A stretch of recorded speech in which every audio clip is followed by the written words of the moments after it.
भाष्य केलं आणि त्याची चौकशी करण्याची मागणी केली तर मी समजू शकतो.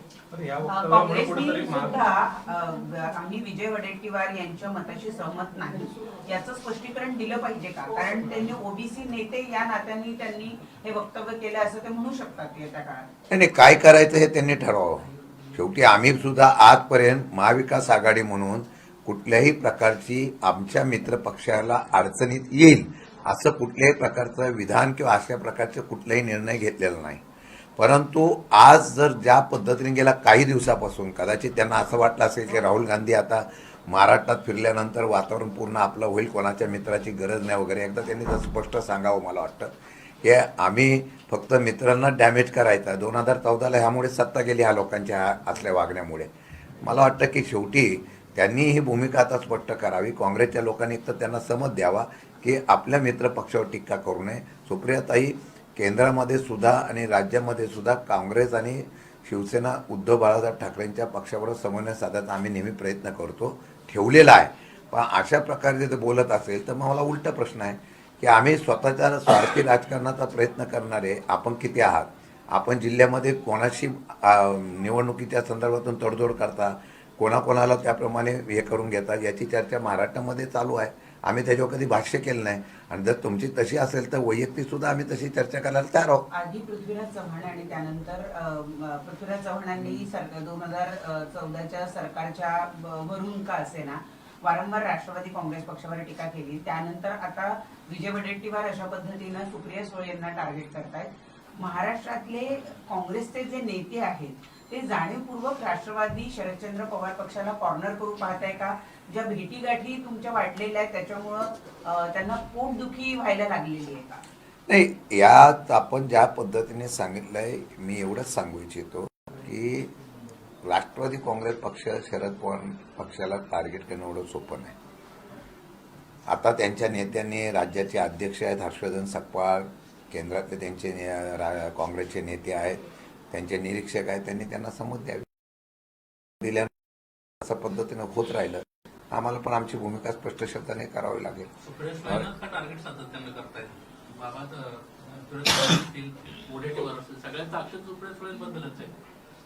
देखील म्हणजे की दिल्लीचे नेते आमच्याशी चांगले वागतात, राज्यातल्या नेत्यांना काय झाले माहिती सातत्यानं आमच्या विरोधात बोलत असतात. म्हणूनच मी सांगलं सुप्रिया सुळेताई आमच्या पक्षाच्या नेत्या आहेत, त्यांच्याबद्दल अशा प्रकारचा चुकीचा समज किंवा चुकीचा मेसेज देऊन चुकीच्या बाबतीमध्ये बोलणं हे पक्ष आम्ही सहन करणार नाही.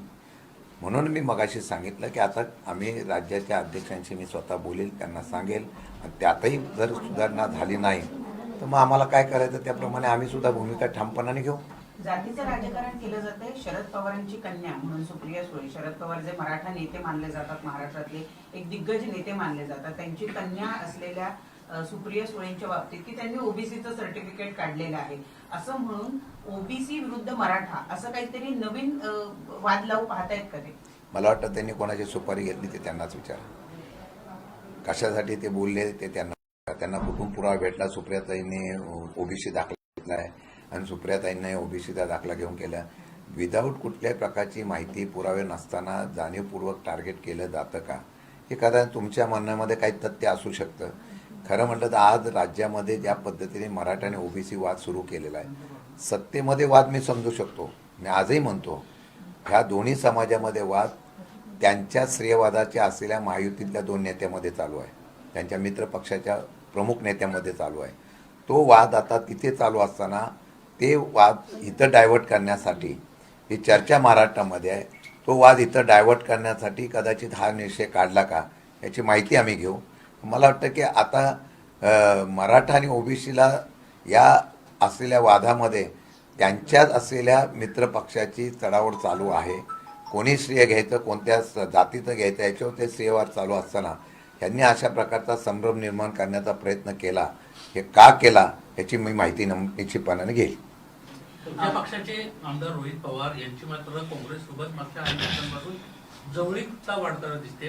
सातत्यानं राहुल गांधींसाठी पुढाकार घेणं, राहुल गांधींचे फ्लेक्स लावणं, कुठेतरी राष्ट्रवादी काँग्रेस शरदचंद्र पवार पक्षाला ते रामराम करतायत अशा पद्धतीची जोरदार चर्चा आहे.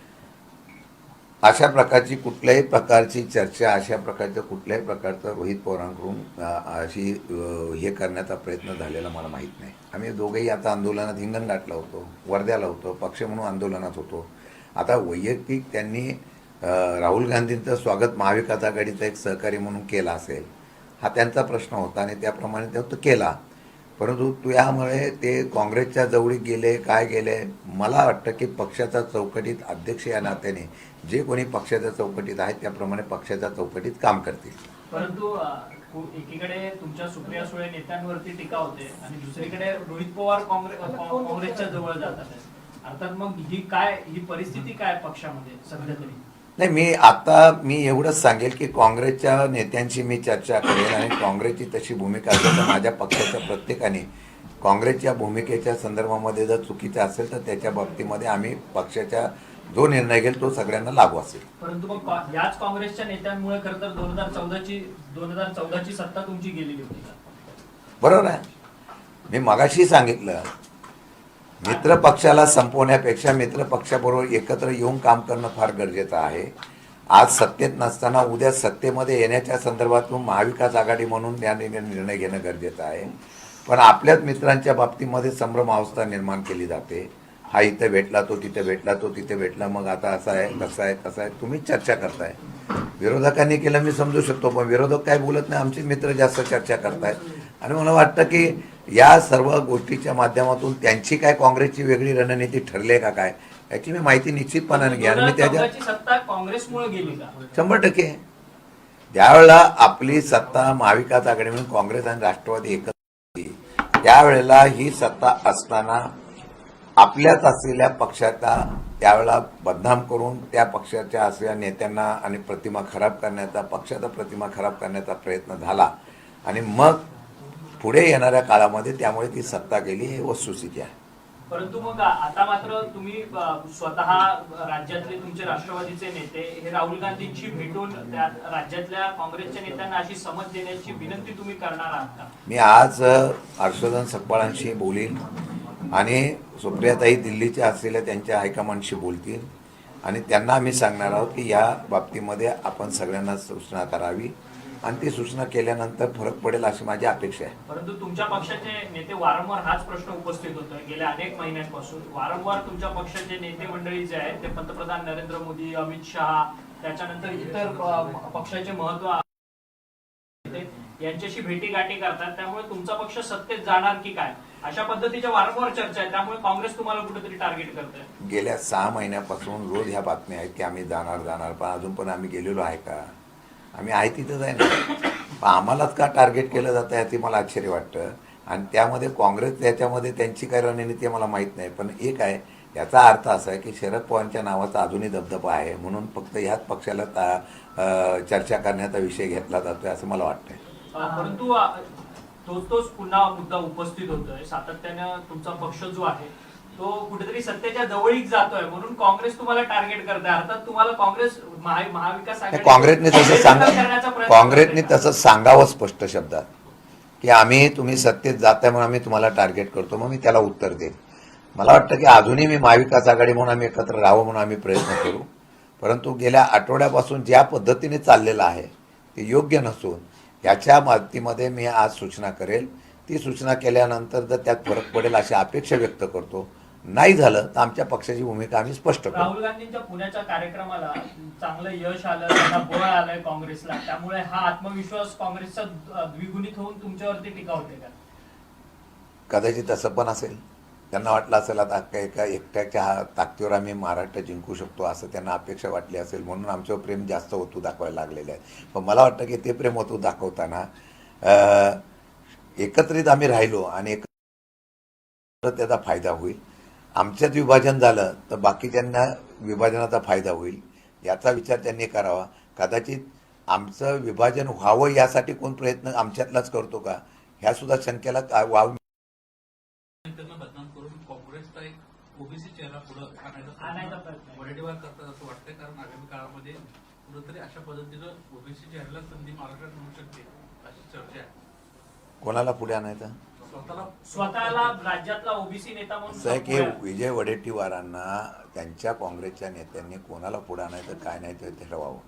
आता विजय वडेट्टीवारांच्या बाबतीमध्ये त्यांनी त्यांचा चेहरा आणायचा, ओबीसी नेता म्हणून पुढे यायचा असेल, काय करायचं त्यांनी ठरवावं. आणि काँग्रेसने सुद्धा तसं ठरवावं. त्यांना कुठे पुढे येण्यासाठी उगीच प्रसिद्धीच्या झोत्यामध्ये यावं म्हणून कोणाच्या आमच्या लोकांच्या मोठ्या नेत्यांची नावं घ्यायची आणि चर्चेला विषय आणायचं योग्य नाही. तुमच्यात हिंमत असेल तर चुकीचे दाखले दिलेत त्यांच्या विरोधात तुम्ही रस्त्यावर उतरून आंदोलन करण्याची धमक दाखवा. आता विजय वडेट्टीवारांनी एक ट्विट केलेलं आहे. खरं तर सुप्रिया सुळे यांच्या नावाचा जो आहे तो अनावधाने मी उल्लेख केलेला आहे, त्यामुळे कोणताही त्यांच्यावरती आरोप करण्याचा माझा हेतू नव्हता, अशा पद्धतीचं स्पष्टीकरण ते आता त्यांच्या ट्विटद्वारे करतात. चला, चांगलं आहे, देर आहे दुरुस्त आहे. मग त्यामुळे मी मगाशी म्हटलेले सगळे माझे शब्द मागे घेतो. पण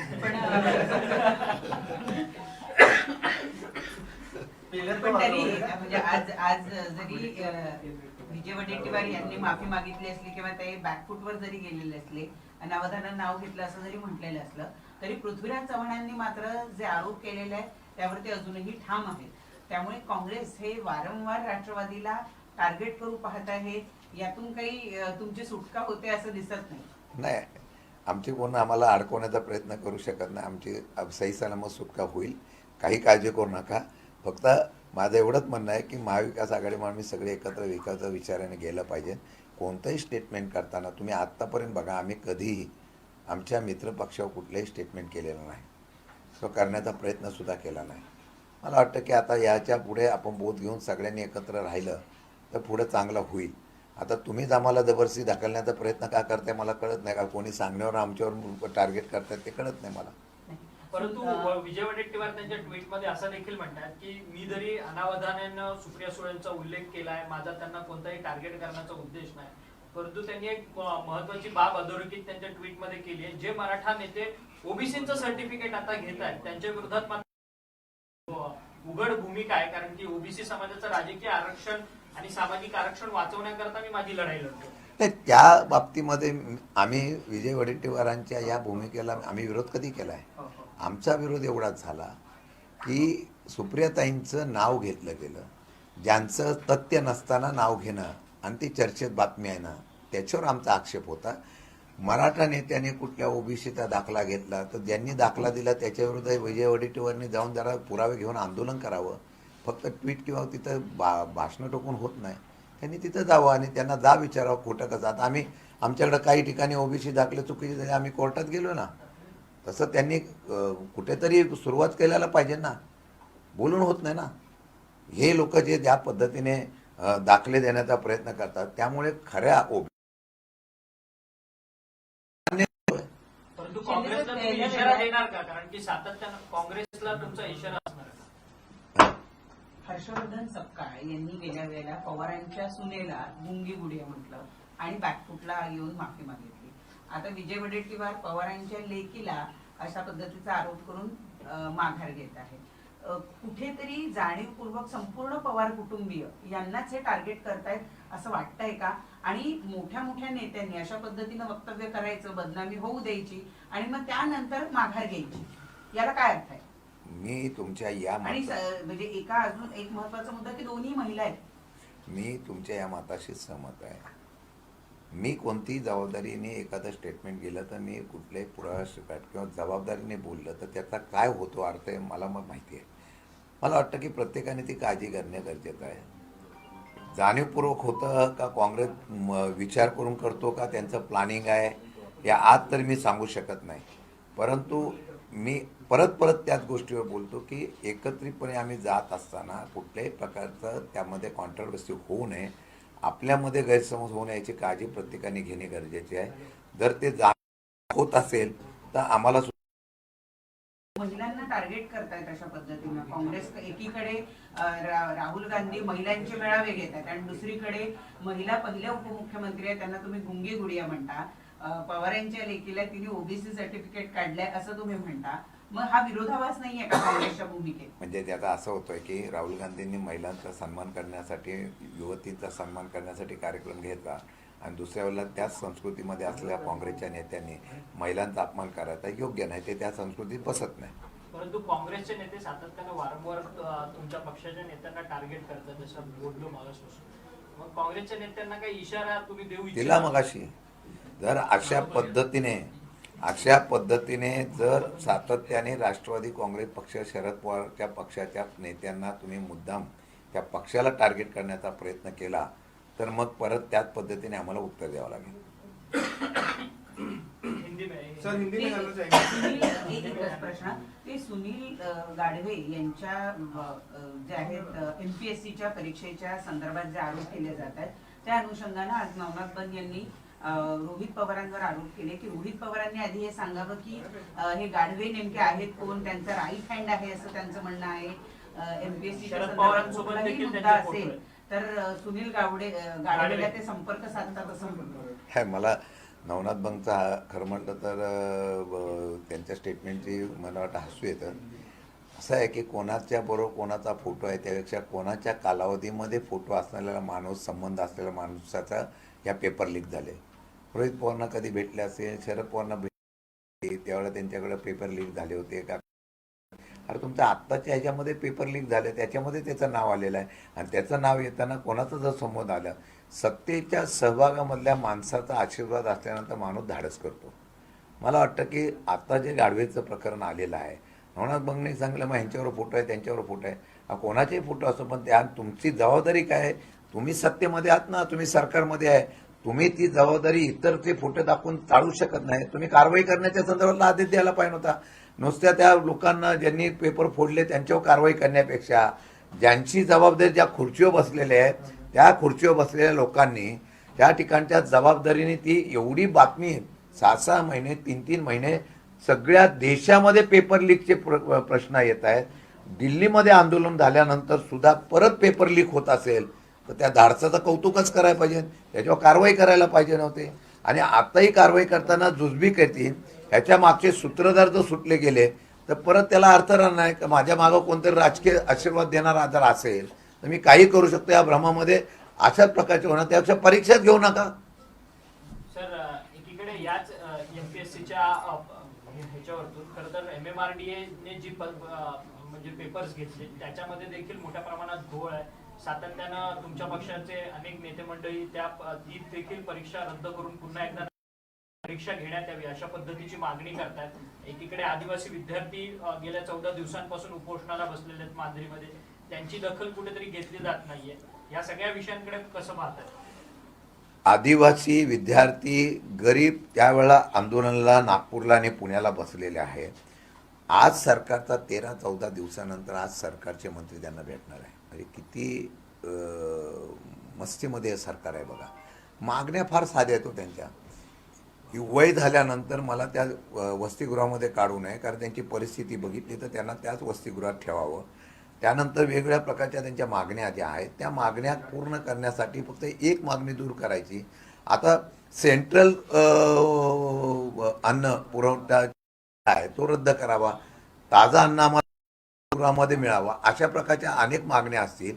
त्या मागण्याला जर कुठल्या प्रकारे लक्ष दिलं जात नसेल तर दुर्दैव आहे. MPSC परीक्षेपासून सगळ्या परीक्षा ज्या काय फुटतात त्याच्या संदर्भामध्ये लोक आंदोलन करतात. कोण सुखी आहे? आदिवासी दुखी, लाडक्या बहिणी दुखी, शेतकरी दुखी, सगळे विद्यार्थी दुखी आणि बेरोजगार. आम्ही आज तर बेरोजगारांचा मोर्चा काढलेला आम्ही सुरुवात केलेली आहे. महाराष्ट्रामध्ये शासकीय भरतीपासून त्या असलेल्या पोलीस भरतीपासून अनेक प्रश्नाच्या संदर्भामध्ये जी काही यंत्रणा राबली पाहिजे ती राबत नाही, त्याचं सुद्धा आंदोलन करतोय आम्ही. म्हणजे सगळ्या महाराष्ट्रामध्ये आता लोक आंदोलनाला उतरलेली आहेत. त्यामुळे सरकारने आता ही जबाबदारी टाळता येणार नाही आणि ही जबाबदारी टाळू नये. अहो काही एक विशेष आहे, माजी मंत्री आणि तिथे एक मंत्री महाराष्ट्रातले सरळ त्याच्यामध्ये सांगतात खाऊन पिऊन तुम्ही आंदोलन करा. हे असलं जर स्टेटमेंट देत असेल तर ते किंवा 13-14 दिवस ते बिचारे आदिवासी विद्यार्थी आंदोलनात बसतात, त्यांची तुम्ही थट्टा करताय. काहीतरी वाटलं पाहिजे राव. म्हणजे एवढं तुम्ही थट्टेमध्ये हा विद्यार्थ्यांना सगळ्यांना नेताय. मला वाटतं की ते चुकीचं आहे. आणि मग या सर्व गोष्टीचा निषेध हा महाराष्ट्रातल्या जनतेचा केलाच पाहिजे, नव्हे तर या असलेल्या संबंधित कारवाई करावी अशी आमची मागणी आहे. हाच विषय आहे. सत्तेतलेच मंत्री आहेत नरहरी झिरवळ, त्यांनीच असा एक वक्तव्य केलंय की त्या उपोषणाला गेले विद्यार्थ्यांना भेटायला तर अधूनमधून लपून छपून खाऊन उपोषण करा. मी देखील अशाच पद्धतीने लपून छपून खाऊन उपोषणाने आंदोलन केलेत, अशा पद्धतीचं वक्तव्य आहे. त्यांनी हा आदर्श दाखवला असता तर आमचे मंत्री विद्यार्थी आता मंत्री होतील. ते मंत्री कसे झाले ते पण त्यांनी सांगावं. हे अवघड आहे. ते तुम्ही एक आहे प्रकृती बिघडली त्यांची, हॉस्पिटलमध्ये न्यायला लागलं, सांगतं की अशा पद्धतीने तुम्ही खाऊन पिऊन आपलं हे करा. तर दुर्दैव आहे महाराष्ट्राचं. आणि काय याच्यावर काय बोलणं योग्य नाही. एक शेवटचाच प्रश्न आहे. ठाण्याच्या क्लस्टरच्या संदर्भात आज जितेंद्र आव्हाड रस्त्यावरती उतरले, त्यांच्यासोबत तुमच्या पक्षाचे शेकडो कार्यकर्ते आहेत. खरं तर क्लस्टर योजना जी आहे ती सामान्य नागरिकांच्या विरोधातली आहे आणि त्या संदर्भात खरं तर तुमचा पक्ष आता रस्त्यावरती उतरतो ठाण्यात. नाही, याची मला माहिती नाही. मी माहिती घेऊन मग सांगतो. राष्ट्राच्या बाबतीमध्ये माझं एवढंच म्हणणं आहे की महाराष्ट्रामध्ये पुणे, मुंबई वगैरे, ठाणा वगैरे ह्या ठिकाणी, नवी मुंबई वगैरे ह्या ठिकाणी वाढ प्रचंड प्रमाणात लोकांची येण्याची शहरामध्ये वाढलेली आहे. परंतु हे करत असताना, डेव्हलपमेंट होत असताना त्या सुविधा ज्या पाहिजे, पाणी वगैरे, हे गटर वगैरे, ते सगळ्या त्या सुविधा आपण उपलब्ध करू शकतो का? नाहीतर सरसकट आपण मंजुरी देतोय आणि पाहिजे तेवढी बांधकामं होत आहेत आणि भविष्य काळामध्ये भीती अशी आहे की सगळ्या असुविधा झाल्या तर नवीन प्रश्न उभे राहतील. पिण्याच्या पाण्यापासून अनेक प्रश्न आहेत. त्याचा विचार करून सगळ्या सरकारने निर्णय घ्यावा असं मला वाटतंय. हिंदी में जानना चाहेंगे, जिस तरह से वडेट्टीवार ने सुप्रिया जी पर ओबीसी प्रमाण पत्र को लेकर आरोप लगाया है, ये तमाम विषयों को कैसे देखते, क्या कहेंगे? नहीं, ऐसा है कि सुप्रिया ताई ने उसका क्लेरिफिकेशन किया है कि आज जिस तरीके से विजय वडेट्टीवार ने कहा है उसी तरीके उसको बताते हुए सुप्रिया ताई ने यही कहा है कि मेरे पास ऐसी कौन सी भी सर्टिफिकेट नहीं है. तो इसका मतलब है कि मैं उसी बात में बताना चाहता हूँ कि बिना कुछ जाने, बिना कुछ प्रूफ के साथ अपने मित्र पक्ष के नेता को ऐसे बारे में बात करना विजय वडेट्टीवार की गलती है. और मेरे ख्याल से उन्होंने वैसा ट्वीट भी किया है कि मेरा तरफ से इनडायरेक्टली ऐसे स्टेटमेंट गए है. लेकिन जिस मराठा लोगों ने ओबीसी सर्टिफिकेट लिया उसके ऊपर मेरा विरोध है. मेरे ख्याल से ये लड़ाई है जो सरकार के खिलाफ है. जो लोगों ने गलत तरीके से अगर ओबीसी का दाखला लिया होगा तो उसके खिलाफ उन्होंने आंदोलन करना चाहिए, उसके ऊपर आवाज़ उठाना चाहिए. लेकिन अपने मित्र पक्ष के नेता को ऐसे तरीके से जानबूझकर किया है क्या मालूम नहीं, लेकिन मैंने आज बोला है कि आज इसके आगे कांग्रेस को अगर ऐसा लगता होगा तो उन्होंने जरा सोच समझ के बात करनी चाहिए. उनको लगता होगा कि हम महाराष्ट्र में अभी स्वयं स्फूर्ति से खुद के बदलबूते हम लोग ताकत से खड़ा रह सकते हैं और उसके लिए जानबूझकर अगर कोई करता होगा तो हम उसी तरीके से उनके साथ पहले बात करेंगे, बाद में करेंगे. बार बार पहले पृथ्वीराज चौहान ने आरोप लगाया कि 2014 में सरकार बनते बनते रह गई. तो उसके बाद हर्षवर्धन सतपाल जी ने पवार कुटुंब की जो सुनेत्रताई है उन्हें उंगी उड़िया कहा. फिर उसके बाद लगातार जो है पूरा कांग्रेस जो है वो पवार कुटुंब को बार बार निशाने पे ले रहा है. कैसे देखते हैं? क्या है, महाराष्ट्र में पवार नाम से एक माहौल है, जादू है. अगर उनको टारगेट करेंगे तो ये अपने को बढ़ोतरी मिलेगी, अपना ही नाम होगा, अपना ही पार्टी बढ़ेगी, ऐसा कुछ का सोच है तो गलत है. मेरे ख्याल से जिस तरीके से जो अभी बात छेड़ रही है उसके बारे में मैं इतना कहना चाहता हूँ कि आगे जाके हम लोग सब साथ में अगर काम करना है तो एक साथ में बैठ के बात करके हम लोग जाएंगे. आज तक हमने कभी हमारे मित्र पार्टी जो है उनके बारे में कभी स्टेटमेंट किया नहीं. ये राष्ट्रवादी शरद पवार पार्टी ने ये ध्यान में रखा है. लेकिन कोई जानबूझकर करता है कि इनडायरेक्टली करता है उसका हम लोग देखेंगे. आज हम लोग प्रांताध्यक्ष हर्षवर्धन सतपाल जो है उनके साथ मैं बात करूंगा और उनको बात करने के बाद अगर उसी तरीके से चलता रहेगा तो फिर हम लोग भी वैसी तरीके से उनको जवाब देंगे. कल नेपाल में एक बहुत बड़ा फ्लड आया है और उसके बाद ऐसी बातें सामने आई कि महाराष्ट्र से भी तकरीबन 80 से ज्यादा टूरिस्ट जो है वहां पहुंचे हुए थे. विपक्ष के तौर पे सरकार से इस बारे में बातचीत हो रही है आप लोगों की? नहीं, महाराष्ट्र के जो पर्यटक वहाँ पे है, महाराष्ट्र के नहीं है, देश के जितने पर्यटक होंगे उसके लिए सेंट्रल गवर्नमेंट, स्टेट गवर्नमेंट ने हेल्पलाइन की है और मेरे ख्याल से महाराष्ट्र गवर्नमेंट भी हेल्पलाइन अभी कंटिन्यू चालू रहती है. उसी तरीके से जब जब वहाँ पे कुछ कठिनाई हो गई तो वहाँ से महाराष्ट्र गवर्नमेंट अपना खुद का फ्लाइट भेज के वहाँ से लोग को सुप्रभ लेके आते हैं, वैसे उन्होंने जो लोग रह गए उनके साथ कांटेक्ट करें और कांटेक्ट होने के बाद उनको लाने की जिम्मेदारी सरकार के, उनको उसी तरह से काम करना चाहिए, इतना मेरा आह्वान है।